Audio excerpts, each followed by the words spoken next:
for a peaceful night. Is that the case right now?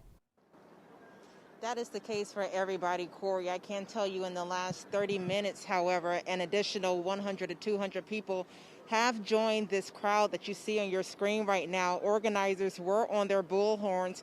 The organizers that created the peaceful protest that we saw earlier today, they told us that their demonstration has ended for the night. They were leaving, and anyone who wanted to stay, they can stay, but they made it clear that they are not a part of that group. Now, what you're looking at, this group is right in front of the fire station. It sits directly across from the police department, and officers have been on standby, pretty much letting the protesters protest, but they are on standby if things do get unruly tonight. Chants demanding change were echoed through St. Louis Saturday evening. This is what democracy looks like. We need to do something about this. They got to stop killing us. Thousands descended on downtown Clayton, holding signs and demanding justice for the killing of George Floyd, an unarmed black man who died at the hands of a Minneapolis police officer on Memorial Day.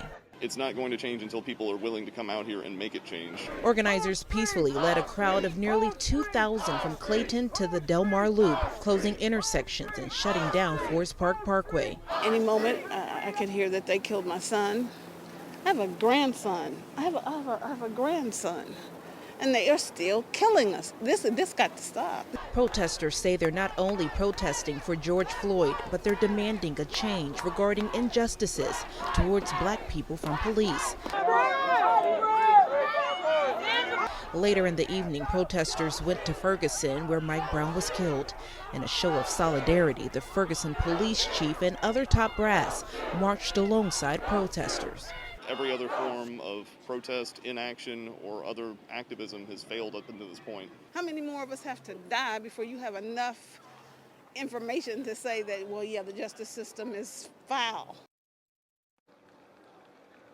Now, it is worth noting that it is a very diverse group out here with races and ages. A lot of the individuals out here did travel to the Ferguson area to participate in these protests. Now, again, it was announced a few minutes ago, I should say, that the peaceful protest was over. Those organizers have left the area, but you can see a lot of people are still hanging out here, but it still remains peaceful.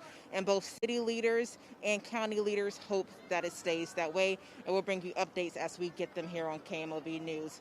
For now, live in Ferguson, Ashley Lincoln, News 4. Okay, Ashley, we'll check in as things change. Tonight, Minneapolis-based Target Stores is closing dozens of its locations across the country as a precaution during the protests. That does include several stores in the St. Louis area we should tell you about.